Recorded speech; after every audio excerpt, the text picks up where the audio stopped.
ମୁଁ କଥା ବି ନାଇଁ ନା ମତେ ଲାଜ ଲାଗିବ ମୁଁ କଥା ହେବିନି। ହଉ ଠିକ ଅଛି ବେଶୀ କଥା ହେବିନି ଟିକେ କଥା ବି ତୁ ନେଇଯିବୁ ହଉ ନା କଣ ନା କଣ ନା କଣ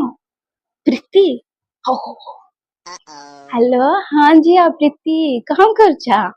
ଭଲ ଅଛ ମା ହଁ ହଁ ନମସ୍କାର ନମସ୍କାର କେମିତି ଅଛ ଭଲ ଅଛ ଆଉ ତମ ଘର ଲୋକ କଣ କରୁଛନ୍ତି ଆଉ ତମ ବାପା କଣ କରନ୍ତି ବିଜନେସ କରନ୍ତି କୋଉ ବିଜନେସ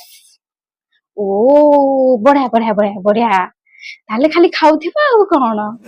ଦୋକାନ ଅଛି ମାନେ ଯେତେବେଳେ ଇଚ୍ଛା ଖାଉଥିବ ଆଉ ନା କଣ ଏଇଠିକି ଆଇଲେ ଭରି ଭରିକା ଧରି ଧରିକା ଆସିବ ଆଉ କଣ ନା କଣ ଝିଅ କହୁଛ ହଁ ଏବେ ଯେତେ ଖାଇବା କଥା ଖାଇଦଉଥା ସେଇ ଶାଶୁଘରେ ଆଇଲେ ଭାତ ଡାଲି ଟିକେ ତରକାରୀ ଟିକେ ଖାଇବା ଆଉ କଣ ବାପ ଘର କଥା ଅଲଗା ଶାଶୁଘର କଥା ଅଲଗା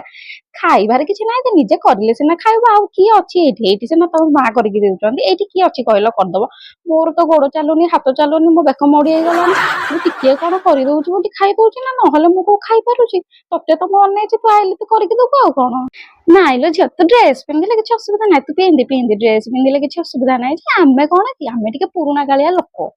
ଆମେ ଏଇଥିଲାଗି ଲୁଗା ପିନ୍ଧୁଛୁ ଆମର ଯୋଉ ଅଛନ୍ତି ଶାଶୁ ସିଏ ବି ଲୁଗା ପିନ୍ଧୁଥିଲେ ସିଏ ଯଦି କହିବେ ତମେ ଲୁଗା ପିନ୍ଧିବ ମୋର କିଛି କହିବାର ନାହିଁ ଅବଶ୍ୟ ସେ କହିବେ ତମକୁ ଲୁଗା ଟିକେ ପିନ୍ଧିବାକୁ ମୁଁ କଣ କହିବି କହିଲ ମୁଁ ମଲା ପରେ ଯାଇକି ତମେ ଯାହା ପିନ୍ଧ ଲୁଗା ପିନ୍ଧ ଡ୍ରେସ ପିନ୍ଧ ଯାହା ପିନ୍ଧ ଚାକିରି କରିଯିବ ହଁ କିଛି ନାହିଁ ଆଜିକାଲି ଝିଅ ପୁଅ ମାନେ ତ ଚାକିରି କରୁଛନ୍ତି କିଛି କଥା ନାହିଁ ଯାଅ ଚାକିରି କରିଯାଅ ଖାଲି ସକାଳୁ ଟିକେ ଖାଇବା ଖାଇବା ସବୁ ରାନ୍ଧି ରୁନ୍ଧିକି ବାଡି ବୁଡିକି ଦେଇକି ଯିବ ହେଲା ଆସିଲେ ପୁଣି ବାସନ ଫାସନ ଟା ଟିକେ ମାଜିଦବ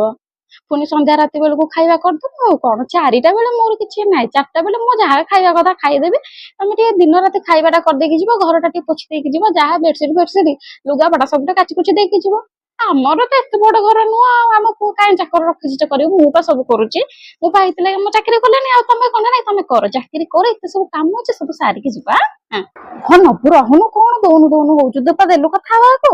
ପୁଣି ନା କଣ ଏଇ ଆମ ପୁଅ ମ ଏଇ ଟୋକାକୁ କହୁଛି ଦଉନୁ ବୋଉ ଫୋନ ଟା କେତେ ଗପୁଛୁ ହଁ ଦଉଛି ର ନାଇଁ କିଏ କହିଲା ମୋ ପୁଅ କହିଛି ନାଇଁ ତ ମୋ ପୁଅ କୋଉଠି ଚାକର ଆଣିବ ଯେ କହିବ ମିଛୁଆ ଟା ହଇରେ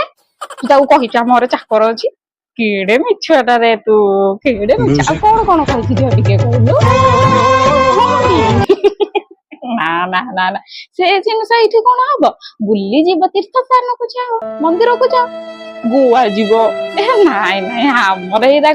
ଏଇଠି କଣ କହିଲ ଆମ ପରିବାରରେ କିଏ ନାଇଁ ତ ଆମେ ଏଇଥିଲାଗି ଯାଇନୁ ଆମର ଖାଲି ମନ୍ଦିର ଦର୍ଶନ କରି